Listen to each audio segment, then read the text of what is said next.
L'histoire vécue par Christine et Michael Barnett rappelle étonnamment le film Esther, et elle est tout aussi terrifiante. En 2010, ils ont adopté une petite fille d'origine ukrainienne, Natalia Grace.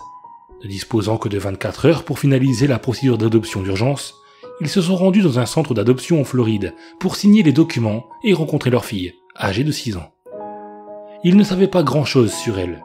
Née le 4 septembre 2003, Natalia était arrivée aux États-Unis 2 ans auparavant, et elle avait besoin d'un foyer immédiatement parce que ses parents adoptifs précédents l'avaient soudainement abandonnée pour des raisons inconnues. Christine aurait voulu les interroger, mais elle n'a pas osé. Par compassion pour leur situation, je n'ai pas voulu les forcer à donner des informations sur ce qui n'allait pas, a-t-elle expliqué. Natalia souffrait d'un trouble de la croissance osseuse. Elle mesurait 90 cm et elle avait du mal à se déplacer. Elle était extrêmement nerveuse. Vous pouviez voir qu'elle allait avoir besoin de beaucoup de soutien et de soins. Sur le parking, nous avons immédiatement remarqué qu'elle ne pouvait pas marcher. Il n'y avait rien dans la paperasse indiquant cela. Au début, Christine et Michael étaient ravis. J'ai toujours voulu avoir une famille nombreuse, mais j'ai eu de très graves complications lors de ma grossesse et je ne peux plus avoir d'enfants, a expliqué Christine. À cette époque, j'avais une vie privilégiée.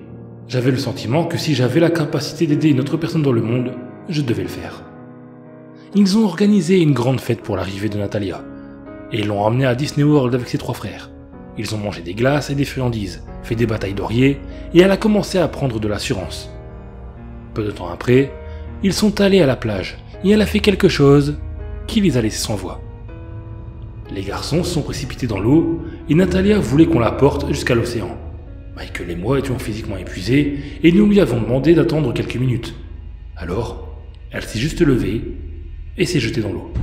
Je me souviens avoir regardé Mike et m'être demandé « Que se passe-t-il » Elle ne pouvait pas marcher il y a une seconde et maintenant elle se lève et court.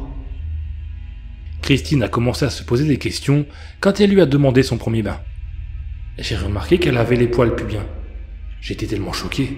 On venait de me dire qu'elle avait 6 ans et il était évident que ce n'était pas le cas, a-t-elle expliqué. Au fil du temps, elle a remarqué d'autres particularités. Natalia ignorait ses poupées et ses jouets, mais elle recherchait la compagnie des adolescents et son vocabulaire était bien trop élaboré pour un enfant de son âge. À l'époque, je dirigeais une petite école et je me souviens qu'elle m'a dit « Ces enfants sont épuisants, je ne sais pas comment tu fais. » Je lui ai répondu « Tu es supposée être une enfant toi aussi. » C'était quelque chose que notre mère aurait pu dire en déposant ses enfants. Il est très difficile de deviner son âge car elle a un style unique. Mais à ce moment-là, j'ai commencé à croire qu'elle était probablement une adolescente. Je n'avais aucun regret. C'était ce que je voulais faire. J'éprouvais un amour accablant pour elle.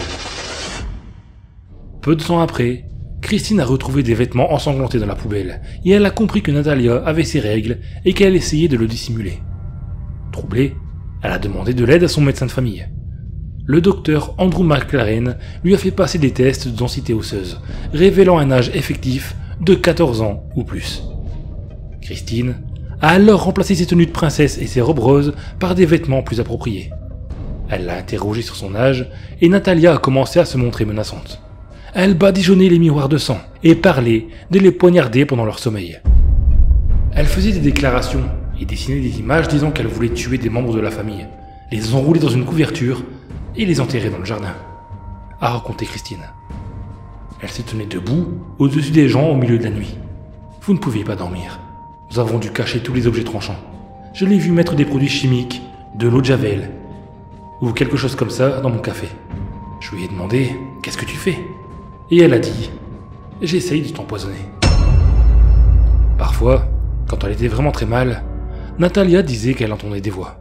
Sa mère, qui s'inquiétait, lui a fait suivre une thérapie, et Natalia a été diagnostiquée sociopathe et schizophrène.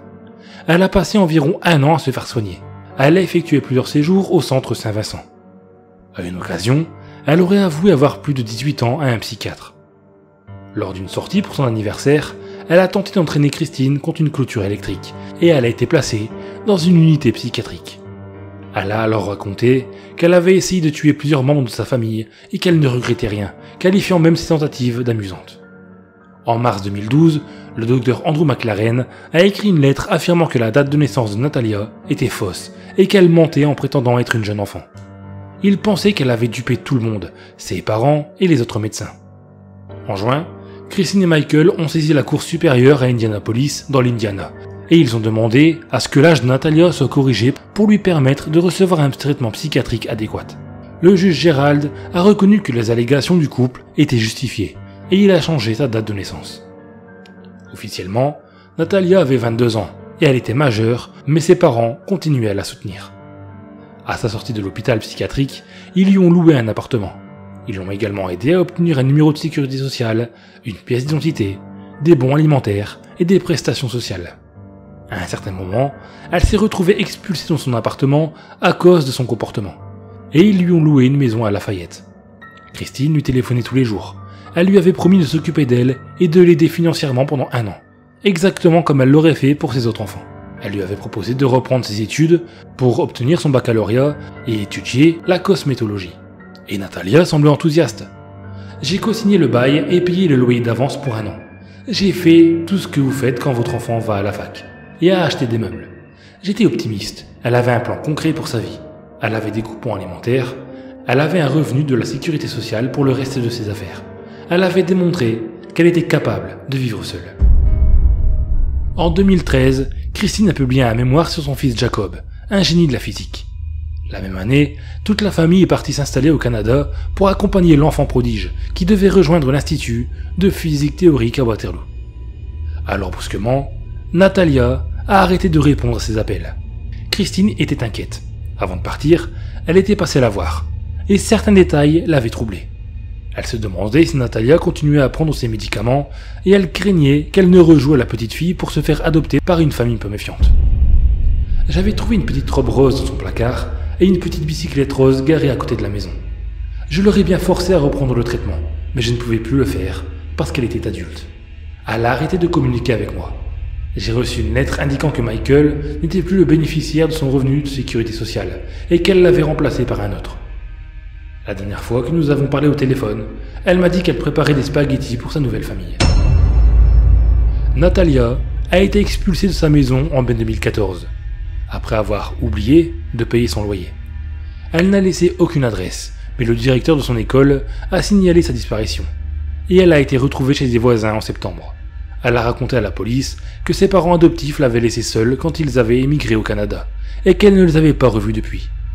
Elle avait subi 2 tests de densité osseuse à l'hôpital pour enfants, en 2010 et 2012, et son âge avait été estimé à 8 et 11 ans. Son témoignage a été considéré comme fiable et crédible. Après une enquête de 5 ans, Christine et Michael, qui ont divorcé en 2014, ont été inculpés pour négligence envers une personne à charge. Lors de son arrestation, Michael aurait prétendu que Natalia était mineure et qu'ils en étaient conscients au moment de son départ. L'affidavit de la police n'était pas vrai.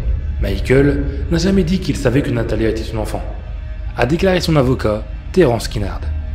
La police a frappé à sa porte et elle lui a parlé pendant 3 heures sans la présence d'un avocat. Ces déclarations ont clairement été sorties de leur contexte. Mon client et moi ne savons absolument pas pourquoi le procureur a choisi de porter ces accusations à l'encontre de mon client et de Christine. L'affidavit a été très sélectif dans les rapports médicaux qu'il a choisi de citer. Michael avait revu Natalia en 2016, au tribunal de Lafayette. Anton et Cynthia Mance, un couple qu'il ne connaissait pas, avaient déposé une demande pour obtenir sa tutelle. Ils voulaient prouver qu'elle était mineure et faire rétablir sa date de naissance d'origine. Christine et Michael s'y étaient opposés, affirmant que Natalia était une adulte. Natalia vivait seule et un couple voulait devenir son gardien. Pensant qu'elle était encore une enfant, le couple a tenté de faire annuler la décision de 2012, a expliqué l'avocat de Michael. Cette fois, la procédure a été encore plus approfondie. Non seulement le juge a examiné les rapports médicaux et les autres documents, mais des témoins ont comparu devant le tribunal pour expliquer pourquoi ils étaient certains que Natalia avait 22 ans. Le juge a confirmé les résultats initiaux et le couple a abandonné la demande de tutelle. Ce qui est le plus troublant à ce sujet, c'est que Michael m'a dit que l'enquêteur de la police, à la tête des dernières accusations, était déjà présent à ce moment-là. Natalia a disparu depuis presque 3 ans, et personne ne sait où elle se trouve, ni les autorités, ni sa famille, ni ses amis. Margaret Axon, qui vivait dans la même rue et fréquentait le même centre d'apprentissage pour adultes qu'elle, a raconté que brusquement, elle avait cessé d'aller en classe et qu'elle ne l'avait pas revue depuis. Natalia réapparaîtra-t-elle un jour? Nul ne peut le dire. Elle s'est peut-être trouvé une nouvelle famille et une autre maison. En attendant, ses parents ont été libérés sous caution et ils clament leur innocence. Je n'ai abandonné personne, a déclaré Christine en étouffant ses larmes. Ces accusations sont absolument dévastatrices. Les médias disent que je suis un bourreau d'enfants, mais il n'y a pas d'enfants ici. Natalia était une femme, elle avait ses règles, elle avait des dents d'adulte, elle ne grandissait pas, alors que même les enfants atteints de nanisme poursuivent leur croissance. Les médecins ont tous confirmé qu'elle souffrait d'une grave maladie psychologique diagnostiquée seulement chez les adultes. Dès le premier jour, c'était une mission d'amour. Mais lorsque vous amenez un enfant chez vous, vous vous attendez à ce qu'il soit un enfant. Être accusé de cela est pour moi un abus de conscience. C'est horrible. Dernière nouvelle. Des utilisateurs de Facebook pensent avoir retrouvé Natalia. Elle vivrait actuellement avec le couple qui avait demandé sa tutelle 3 ans auparavant. Le pasteur Anton Mans, 36 ans, et son épouse Cynthia Mans, 39 ans.